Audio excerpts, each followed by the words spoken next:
Hi everyone, it's Mina Marzano here at Medicare Insiders. Thanks for tuning in to another video. In today's video, we're going to be talking about some tips to make the most out of your AEP season, so stay tuned for more.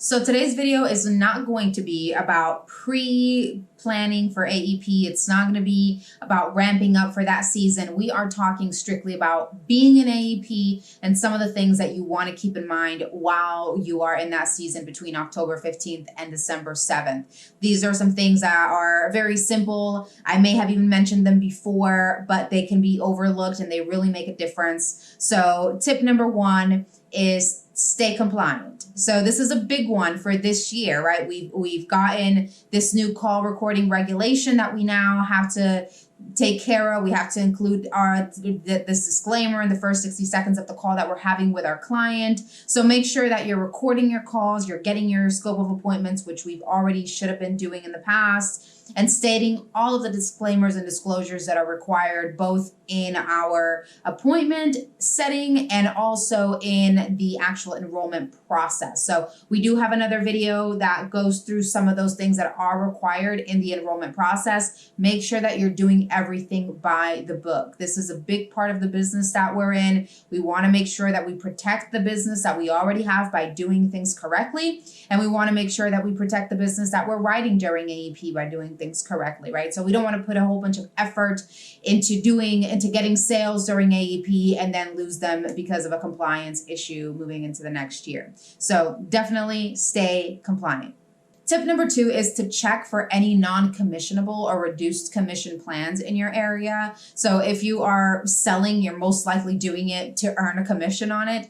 You don't want to be writing plans that you're not going to make any money on, unless of course there are those situations where someone really needs that plan and maybe it's going to be, like a PDP plan that they're going to couple with another plan and you'll get paid commissions on the other, like the med supplement. And you're just going to help them out by putting them on that non-commissionable PDP. However, you definitely don't want to run into a situation where you're writing plans that you think you're going to get paid for, or you're thinking you're going to get paid that full Medicare Advantage compensation, and then it turns out that you're only getting paid half. So we have seen at least one plan in our local market that has reduced commissions. So I definitely recommend that you check your carrier contracts, get with your local broker reps, your FMO, and find out what plans are non-commissionable or reduced commissions in your market so that you know to kind of stay away from those plans unless there's some sort of,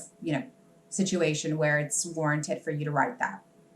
Number three is stay organized. So if you don't have a CRM already, and if you have more than 100 clients and you don't have a CRM, I recommend you go out and maybe not in the middle of AEP. That might not be an opportune time to do that, but I definitely think that you should look at getting set up on a CRM system to keep you organized. So if you're building your way up, maybe you're not there yet, maybe you're working off of a notebook, I definitely recommend moving to maybe a spreadsheet, keeping the clients that you're talking with, the interactions, the plans that you're signing them up on, keeping up with them, and being organized about it so that when people are calling you, you're not scrambling through your papers trying to find, what did we talk about, or trying to find their information. Some of these enrollment platforms that we utilize do store some information for us, so that does help in staying organized, but you want to make sure that you're taking that extra step to keep track of the clients that you're talking to and the plans that you're enrolling them in. And that goes right into my fourth tip, which is to remember that it's the last application during AEP that counts. So if you write someone on a plan at the beginning of AEP and an agent comes after you and they write them on another application, they're the ones that are going to get paid on it, not you. So definitely keep track of your clients. Keep track of the applications that you're writing throughout AEP. And not only that, but you want to make sure that you're doing a thorough needs analysis with your clients, because if you're not doing a good job at putting them on the right plan, I can guarantee that another agent's going to come through, do another needs analysis, find the right plan for them, put them on the right plan, and you're not going to get paid. So make sure that you're taking all of those things, medications, doctors, all of those other benefits that the plans offer into account, and doing a thorough needs analysis, putting your client on the best plan so that you are minimizing the opportunity for the next agent to come in and steal that client.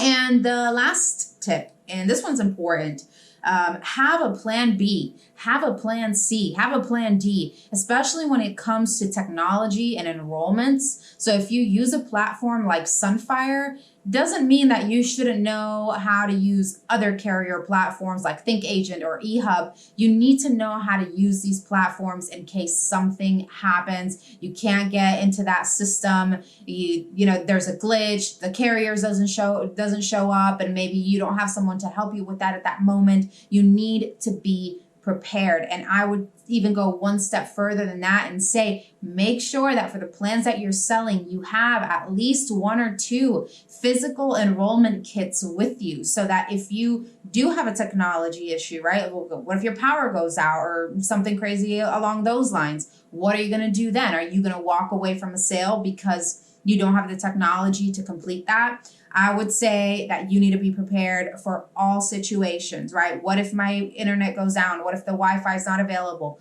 Do I have a hotspot available? What am I going to do then, right? Have those enrollment kits as a backup. I understand that a lot of times we don't want to store, you know, a bunch of booklets that probably are never going to get used, but it's better to be safe than sorry. It's never a good look for us as an agent when we come into an appointment and we have to walk away from that sale because something went wrong with our technology. So have those plan Bs, those plan Cs.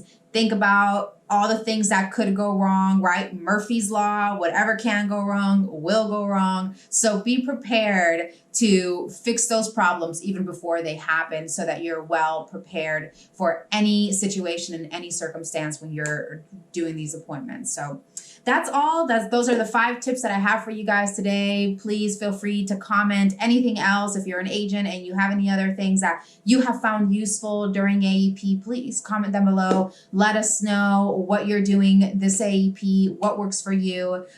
Go to Facebook Medicare Insiders and join our Insiders group. Other than that, guys, I'll see you guys next time, and happy AEP.